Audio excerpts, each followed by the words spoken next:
would be the reason that I'm so messed up too.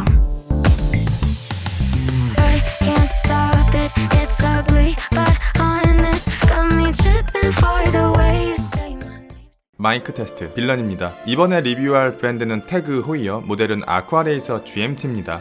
신형 아쿠아레이서로 세대가 바뀌면서 얼마나 변했는지 궁금했었거든요. 소중한 시계를 대여해주신 구독자님 덕분에 호기심을 해결할 수 있게 되었습니다. 감사드립니다. 태그 호이어는 별도의 설명이 필요 없을 것 같아요. 롤렉스, 오메가, 까르띠에 정도를 제외하면 시계에 관심이 없는 일반인에게도 인지도가 있는 몇 안 되는 명품 시계 브랜드 중에 하나입니다. 시계 애호가분들에게는 특정 분야에서 호불호가 갈리기도 하지만요. 아쿠아레이서는 현대의 다이버워치라 오해하실지도 모르겠는데 사실 1978년 레퍼런스 844에 기원을 두고 있습니다. 롤렉스의 서브 마리너와 세이코의 터틀을 아주 미묘하게 섞은 듯한 이 다이버워치는 현대의 아쿠아레이서로 이어지게 됩니다. 최근 태그 호이어는 레퍼런스 844를 기리는 한정판 모델을 출시했습니다. 이 모델을 보고 기자가 이렇게 물어봐요. 최근에 많은 브랜드들이 복각 트렌드를 따르고 있고 이 복각을 통해서 쏠쏠하게 지갑을 채우고 있는데 왜 태그 호이어는 복각 장사를 하지 않습니까? 이 질문을 듣고 태그 호이어는 이렇게 답변합니다. 우리는 과거의 태그 호이어 헤리티지의 완벽한 부활을 원치 않습니다. 그 헤리티지의 좋은 디자인에서 영감을 얻으면서 그것들을 현대적인 기술과 현대적인 디자인으로 새로운 시계를 만드는 것을 더 선호합니다. 그 새로운 시계는 과거와 연결되어 있고요. 이 답변이 굉장히 매력적으로 느껴졌어요. 현대의 시계 브랜드나 새로 시작하는 마이크로 브랜드들이 가져야 할 마인드라 생각합니다. 복각이라는 게 애호가에게는 되게 환영할 만한 일이거든요. 그런데 결국엔 제살 파먹기라고 생각해요. 하이엔드나 롤렉스, 오메가 혹은 론진 정도의 아카이브를 갖고 있지 않은 이상 시계 브랜드가 갖고 있는 헤리티지는 금방 바닥을 드러내게 될 것이고 복각이라는 행위는 결국 브랜드 가치를 깎아먹는 작업이라고 생각해요. 사이즈는 43mm, 러그투러그는 49mm, 무게는 185g, 방수는 30바,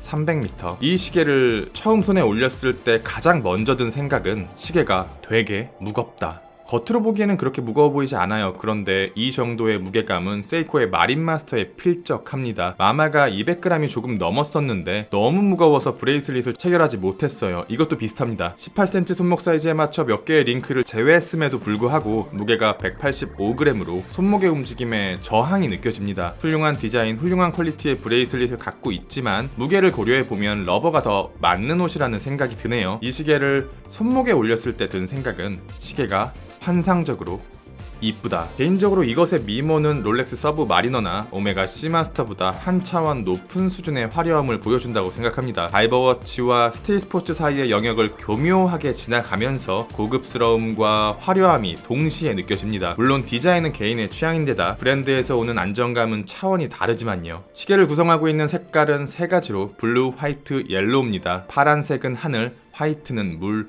옐로우는 부서지는 파도를 의미합니다. 투톤으로 나누어진 GMT 세라믹 베젤의 색상은 각각 블루와 화이트, 그 위에 새겨진 시각은 각각 화이트와 블루입니다. 이 두 가지 색상의 색감은 본능적으로 아름답습니다. 투톤의 세라믹 베젤 인서트는 두 가지 종류가 있는데요. 롤렉스와 오메가의 방식이 서로 달라요. 세라믹 GMT 베젤 인서트는 롤렉스가 최초로 만든 것으로 알고 있습니다. 알루미늄과 다르게 세라믹 소재의 특성상 다른 두 가지 색상이 만나게 되면 섞이게 됩니다. 이것을 롤렉스의 기술력으로 극복했고 하나의 세라믹 인서트에 두 가지 색상을 구현할 수 있게 되었습니다. 오메가는 더 쉬운 길을 갔어요. 서로 다른 두 개의 인서트를 붙였습니다. 이것의 세라믹 베젤의 제작 방식은 공개되지 않았습니다. 육안으로는 이어붙인 것처럼 보이는데 막상 손으로 만져보면 두 색상 경계의 이질감이 전혀 느껴지지는 않습니다. 되게 얇고 심플한 베젤의 옆면에는 수준 높은 칼각의 마감이 들어가 있고 12각으로 만들어진 베젤은 24클릭의 양방향이며 베젤을 돌리는 클릭감은 그렇게 좋은 편은 아닙니다. 구형 아쿠아레이서의 베젤 클릭감과 비슷하게 가벼워요. 다이얼은 푸른빛 썬네이 다이얼입니다. 제가 구형 아쿠아레이서를 청판이 아닌 검판으로 구매한 이유는 청판에 가볍고 날리는 썬네이 다이얼 때문이었습니다. 신형은 달라졌어요. 푸른색 썬네이의 톤이 상대적으로 다운되어 있고 수평 홈이 썬네이의 방향성을 끊어버리면서 다이얼은 더 높은 포지션에 시계에서나 볼 법한 수준의 퀄리티를 갖췄습니다. 오메가 아쿠아테라와 비교해도 부족함이 느껴지지 않아요. 태그 호이어는 공식적으로 이것을 썬레이 다이얼이라 명명했지만 보시는 것처럼 어떤 각도에서도 썬레이가 쉽게 드러나지 않습니다. 현재는 소드엔지입니다. 개인적으로 소드엔지를 되게 좋아하는데요. 현행 시계 중에서는 소드엔지를 채택하고 있는 시계가 흔치 않아서 더 매력적으로 느껴집니다. 시침과 분침, 3시, 6시, 9시, 12시의 사각형 인덱스는 두 개의 면으로 구분되어 있어서 빛에 화려하게 반응하고 원형처럼 보이는 이 작은 3단 팔각형의 시간 마커는 무려 17개의 스틸면으로 디자인되어 있습니다. 신형 아쿠아레이서로 넘어오면서 3시에 있던 데이트가 6시로 이사를 갔습니다. 2022년도 들어서 많은 시계 브랜드들이 3시에 있던 데이트를 6시로 옮기고 있거든요. 이게 장기적인 트렌드가 될지 짧은 반항이 될지는 모르겠는데 조금은 낯설게 느껴집니다. 특이하게도 사이클롭스가 글래스 안쪽에 위치하네요. 케이스는 대체적으로 브러싱 마감이 발려 있습니다. 케이스 윗면의 마감은 브레이슬릿과 동일하게 일정한 방향성을 가졌어요. 케이스의 윗면과 옆면 사이에는 비교적 두터운 폴리싱 마감이 들어가고 사이드 케이스의 마감은 특별한 방향성이 없는 불규칙한 브러싱입니다. 중저가 메스티지나 마이크로 브랜드에서는 볼 수 없는 고급스러운 방식의 브러싱입니다. 마감의 디테일은 되게 훌륭한 편입니다. 물론 더 높은 럭셔리나 하이엔드로 가면 이것보다 더 다채롭고 더 높은 수준의 마감을 가진 시계들이 존재합니다만 이렇게 접사를 통해서 알 수 있을 정도의 아주 작은 차이의 가치가 크게 의미 있는지는 모르겠습니다. 퀄리티적인 측면에서는 굉장히 많이 올라왔고 이 이후부터는 마감이 아닌 브랜드와 헤리티지 가격이라고 생각합니다. 케이스백은 단단하게 막혀 있습니다. 이 단단한 케이스백 위에는 스카판더 다이빙 헬멧을 포함하여 2개의 12각형과 2개의 10각형, 1개의 팔각형과 수많은 육각형이 인그레이빙 되어 있습니다. 그리고 이 인그레이빙의 퀄리티에 감탄이 나오네요.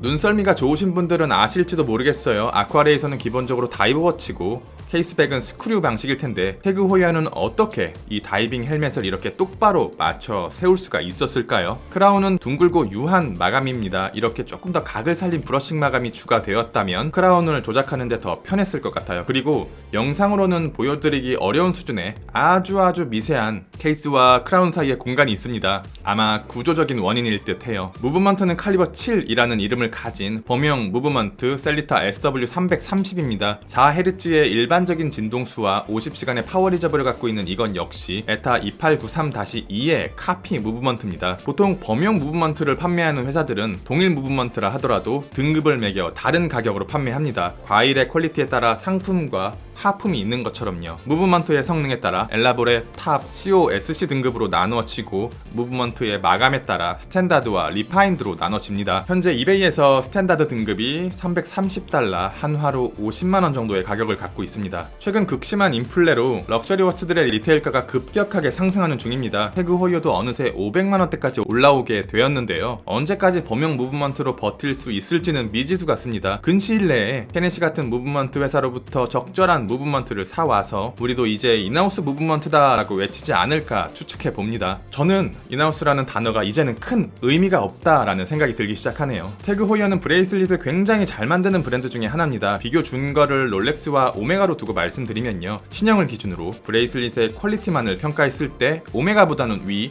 롤렉스보다는 아래라 생각합니다. 케이스와 브레이슬릿 사이의 유격은 브레이슬릿 링크 사이의 유격은 육안으로는 찾기 어려운 수준이며 마감의 퀄리티는 깊고 균일합니다. 브러싱은 취향을 타는 것 같기도 해요. 얼마나 다양한 브러싱 방식을 적절한 위치에 적절하게 조합하느냐에 따라 시계가 더 고급스럽게 보이기도 하고 단순해 보이기도 해요. 버클의 외적인 마감은 보시는 것처럼 훌륭합니다만 버클이 너무 길다라는 생각이 들었어요. 이 긴 버클의 절반 정도의 길이에 해당하는 글라이드락이 들어가 있는데 사실 이렇게까지 긴 조절은 필요 없거든요. 물론 실제 다이버 슈트 위에 착용하려면 필요한 기능이지만 현실에서 이렇게 긴 버클은 단지 불편할 뿐이에요. 버클의 길이를 좀 줄이고 내부의 완성도를 더 짜임새 있게 만들었으면 하는 바람입니다. 롤렉스 혹은 오메가에 서브마리너 혹은 시마스터에 특별한 애정이 없으시다면 다이버워치는 여기서 더 나아가지 않아도 될 것 같다라는 생각이 듭니다. 리뷰는 여기까지 빌런이었습니다. 감사합니다. I don't want it.